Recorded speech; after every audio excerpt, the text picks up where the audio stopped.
Hello hi friends, welcome back to our channel. నేను మీ రాజేష్. ఈరోజు topic వచ్చేసి మనకి ఇండియన్ పాలిటీలో భాగంగా కంటిన్యూషన్ క్లాస్ అండి. ఈరోజు మనం కొత్త టాపిక్ అయితే స్టార్ట్ చేయబోతున్నాం అనమాట. భారత రాజ్యాంగానికి ప్రధాన మూలధారాలు అనేటువంటి టాపిక్ నుంచి డిస్కస్ చేయడం జరుగుతుంది. చాలా జాగ్రత్తగా అబ్జర్వ్ చేయండి. ప్రతి ఒక్కరు కూడా వీడియోని లైక్ చేయండి, అలాగే ఛానల్ని సబ్స్క్రైబ్ చేయండి.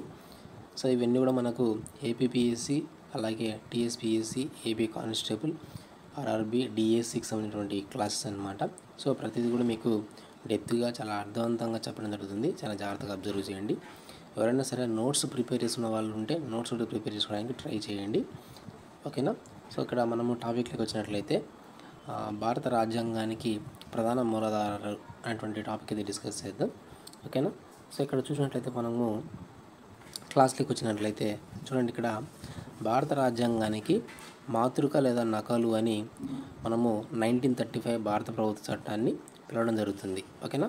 1935 భారత ప్రభుత్వ చట్టం అనేది మెయిన్గా మనకు భారత రాజ్యాంగానికి మాతృకగా నిలవడం జరిగింది, ఓకేనా. అంటే ఇక్కడ మనకు మెజారిటీ ఇన్ఫర్మేషన్ అంతా కూడా మనము 1935 భారత ప్రభుత్వ చట్టం నుంచి తీసుకోవడం జరిగింది. కాబట్టి భారత రాజ్యాంగానికి 1935 అనేది మాతృక లేదా నకలు అని పిలుస్తారు, ఓకేనా. భారత రాజ్యాంగానికి ప్రధాన మూలాధార చట్టం 1935 భారత ప్రభుత్వ చట్టం, ఓకేనా. మెయిన్ దీనికి భారత రాజ్యాంగానికి ప్రధాన మూలాధార చట్టం వచ్చేసి 1935 భారత ప్రభుత్వ చట్టం అన్నమాట, ఓకేనా.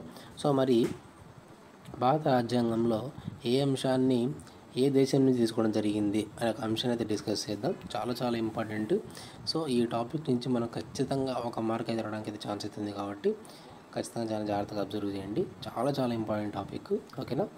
అంటే ఇక్కడ ఏ దేశం నుంచి దేన్ని గ్రహించడం జరిగింది భారత రాజ్యాంగంలో అనే ఒక ఇన్ఫర్మేషన్ మాత్రం సరిపోతుంది. చాలా ఇంపార్టెంట్, ఓకేనా. ఇక్కడ మనం చూసినట్లయితే ఫస్ట్ వన్ చూడండి. ఇక్కడ 1935 భారత ప్రభుత్వ చట్ట ప్రకారం, ఓకేనా. 1935 భారత ప్రభుత్వ చట్ట ప్రకారం గ్రహింపబడిన అంశాలు చూస్తే ఇక్కడ మనకు 6 అంశాలు ఉన్నాయి. ఇవి డిస్కస్ చేసినట్లయితే చూడండి, ఇక్కడ సమైక్య వ్యవస్థ, న్యాయ వ్యవస్థ, గవర్నర్ వ్యవస్థ, పబ్లిక్ సర్వీస్ కమిషన్, అత్యవసర అధికారాలు, ఓకేనా. రాష్ట్రపతి పాలన అంటే అత్యవసర అధికారాల్లో రాష్ట్రపతి పాలన అన్నమాట. నెక్స్ట్ వచ్చేసి ఇక్కడ కేంద్ర రాష్ట్ర సంబంధాలు. ఈ 6 అంశాలు అనేవి మనకి 1935 భారత ప్రభుత్వ చట్ట ప్రకారం అయితే తీసుకోవడం జరిగింది అనమాట. చాలా ఇంపార్టెంట్. ఇక్కడ ప్రతిదీ కూడా ఇంపార్టెంట్ అండి, ఓకేనా. మన క్వశ్చన్ ఏ విధంగా వస్తుందంటే న్యాయ వ్యవస్థ అనేది, ఓకేనా, జ్యుడిషియల్ రివ్యూ అనేది మనకి ఎక్కడి నుంచి తీసుకోవడం జరిగింది, ఇక్కడ న్యాయ వ్యవస్థ కదా, ఓకేనా. జ్యుడిషియల్ సిస్టమ్ ఎక్కడి నుంచి తీసుకోవడం జరిగింది అంటే ఇక్కడ మనకి 1935 భారత ప్రభుత్వ చట్టం. ఈ రకంగా వస్తుంది అనమాట, ఓకేనా. నెక్స్ట్ చూడండి, ఇక్కడ ఒక important question previous examination bit అనమాట. ఇది 2016 ఏపీ పోలీస్ కానిస్టేబుల్ ఇచ్చినటువంటి క్వశ్చన్. ఇది భారత రాజ్యాంగంకు ప్రధాన ఆధారం. చాలా బేసిక్ బిట్ అండి ఇది. అలాగే మీకు క్లాస్ స్టార్టింగ్లో చెప్పడం జరిగింది. ఇక్కడ ఆప్షన్స్ చూడండి: అమెరికన్ రాజ్యాంగం, ఫ్రెంచ్ రాజ్యాంగం, బ్రిటిష్ రాజ్యాంగం, భారత ప్రభుత్వ చట్టము 1935. ఇక్కడ మనకు ఆన్సర్ వచ్చేసి 4th వన్ అనమాట, ఓకేనా. ఇందాక స్టార్టింగ్ చెప్పా కదా. భారత రాజ్యాంగానికి మాతృక లేదా ప్రధాన ఆధారం వచ్చేసి 1935 భారత ప్రభుత్వ చట్టం, ఓకేనా. నెక్స్ట్ చూడండి, బ్రిటన్ సంబంధించి, ఓకే. బ్రిటన్ దేశం నుంచి ఏమేమి తీసుకోవడం జరిగింది, ఓకేనా. బ్రిటన్ దేశం నుంచి మనము భారత రాజ్యాంగంలో ఏమేమి తీసుకున్నామంటే ఇక్కడ చూడండి, ఇక్కడ పార్లమెంటరీ తరహా ప్రభుత్వము, క్యాబినెట్ తరహా ప్రభుత్వము, మంత్రిమండలి, అఖిల భారత సర్వీసులు, అలాగే సమన్యాయ పాలన, ఏక పౌరసత్వము, సభా హక్కులు, శాసన నిర్మాణ శాఖ, శాసన నిర్మాణ ప్రక్రియ, ద్విసభా విధానము, ఉద్యోగుల ఎంపిక పద్ధతులు, ఓకేనా. ఉద్యోగులను ఏ విధంగా ఎంపిక చేస్తారన్న అంశాన్ని, అలాగే రిట్లు జారీ చేయే విధానం చాలా ఇంపార్టెంట్ ఇది, ఓకేనా. రిట్ అనేది మనకు ఆర్టికల్ 32 అనమాట, ఓకే. నెక్స్ట్ పార్లమెంటు ఆధిక్యతను, అలాగే రాష్ట్రపతి దేశానికి నామమాత్రపు కార్యనిర్వాహకుడిగా వ్యవహరించడం అనే అంశాన్ని కూడా మనం బ్రిటన్ నుంచి తీసుకోవడం జరిగింది. నెక్స్ట్ సమీకృత న్యాయ వ్యవస్థ లేదా ఏకీకృత న్యాయ వ్యవస్థ, ఎన్నికల యంత్రాంగము, స్పీకర్ వ్యవస్థ. ఈ 16 కూడా మనకు బ్రిటన్ నుంచి తీసుకోవడం జరిగింది అనమాట. చాలా ఇంపార్టెంట్. ప్రతిదీ కూడా ఇంపార్టెంటే. సో మీరు ఇవి గుర్తుపెట్టిన ప్రయత్నం చేయాలి. వీడియోని 2 లేదా అంతకంటే ఎక్కువసార్లు చూసినట్టుంటే మనకు ఈ ఈ ఆప్షన్స్ అనేవి మనకు గుర్తుపడడానికి అయితే అవకాశం అయితే ఉంటుంది కాబట్టి ఒకసారి చూస్తే అయితే రాదనమాట. ఓకేనా. సో చాలా జాగ్రత్తగా మీరు అర్థం చేసుకోవడానికి ట్రై చేయండి. నెంబర్ ఆఫ్ టైమ్స్ చూడడానికి ట్రై చేయండి. ఓకేనా. సో ఇవి బ్రిటన్ నుండి తీసుకున్నటువంటి అంశాలు అనమాట. నెక్స్ట్ చూసినట్లయితే అమెరికా. ఓకేనా. అమెరికా నుంచి మనము వేటిని తీసుకోవడం జరిగింది లేదా వేటిని గ్రహించడం జరిగింది అంటే ఇక్కడ చూడండి అమెరికా, యుఎస్ఏ. సో దీని నుంచి మనం వేటిని తీసుకున్నామంటే ఇక్కడ చూడండి ఉపరాష్ట్రపతి పదవిని చూడండి, ఇక్కడ ఉపరాష్ట్రపతి పదవిని.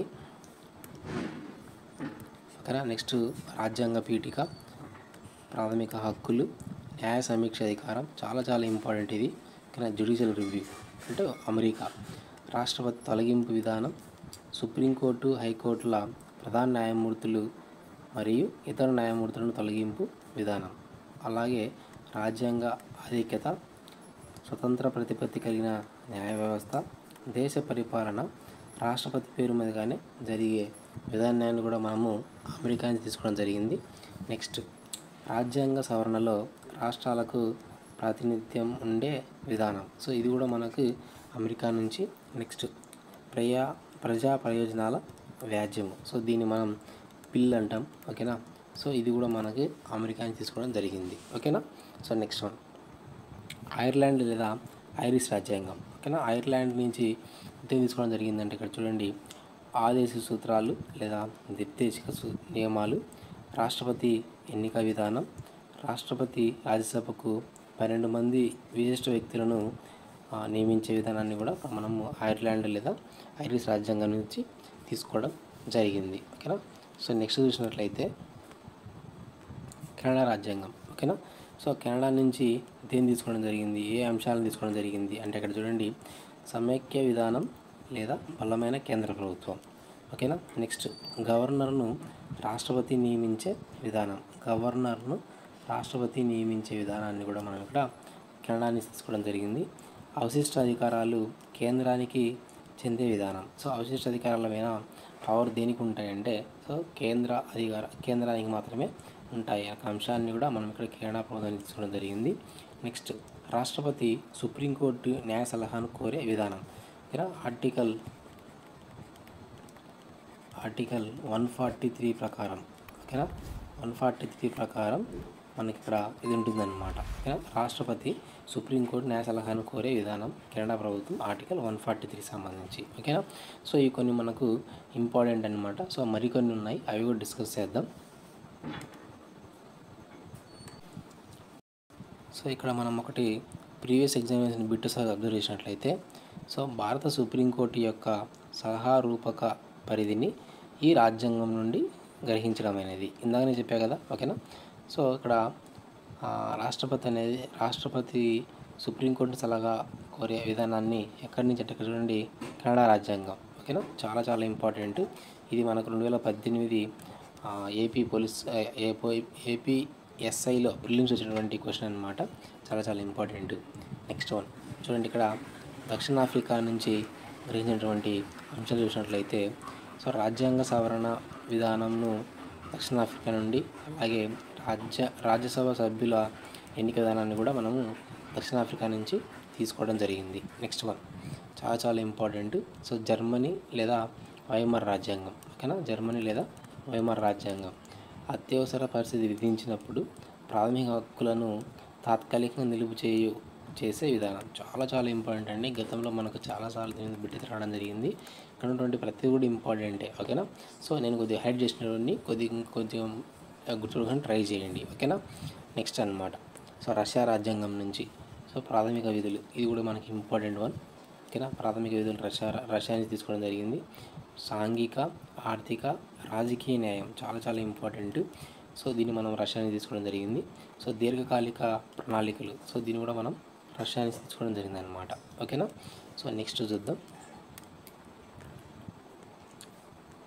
నెక్స్ట్ జపాన్ నుంచి. ఓకేనా. సో జపాన్ నుంచి వేటిని తీసుకోవడం జరిగిందంటే సో జీవించే హక్కు. ఓకేనా. సో జీవించే హక్కును మనము జపాన్ నుంచి తీసుకోవడం జరిగింది. నెక్స్ట్ ఫ్రాన్స్ నుంచి తీసుకున్నట్లయితే ఫ్రాన్స్ నుంచి సో గణతంత్రం, అలాగే స్వేచ్ఛ, సమానత్వం, సౌభ్రాతృత్వం. సో ఈ మూడు కూడా మనము ఫ్రాన్స్ నుంచి తీసుకోవడం జరిగింది.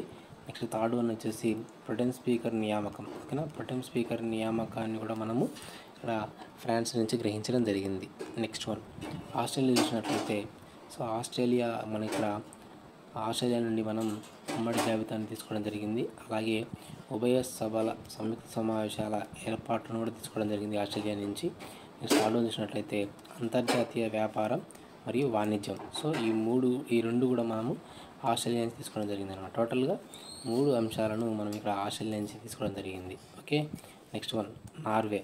సో నార్వే నుంచి చూసినట్లయితే, సో దిగువ సభ సభ్యులను ఎన్నుకునే విధానాన్ని మనం ఇక్కడ నార్వే నుంచి తీసుకోవడం జరిగింది. చాలా చాలా ఇంపార్టెంట్, గుర్తుపెట్టుకునే ప్రయత్నం అయితే చేయండి. ఓకేనా, దిగువ సభ సభ్యులను ఎన్నుకునే పద్ధతి అనేది ఇక్కడ నార్వే నుంచి తీసుకోవడం జరిగింది. ఓకేనా, సో ఇది మనకి భారత రాజ్యాంగానికి ప్రధాన మూలాధారాలు ఏవి అంటే, సో వివిధ దేశాల నుంచి వివిధ అంశాలను గ్రహించడం జరిగింది. ఓకేనా, చాలా చాలా important.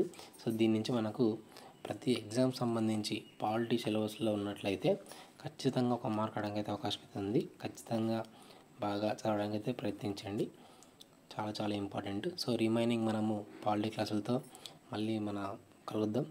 Thank you for watching.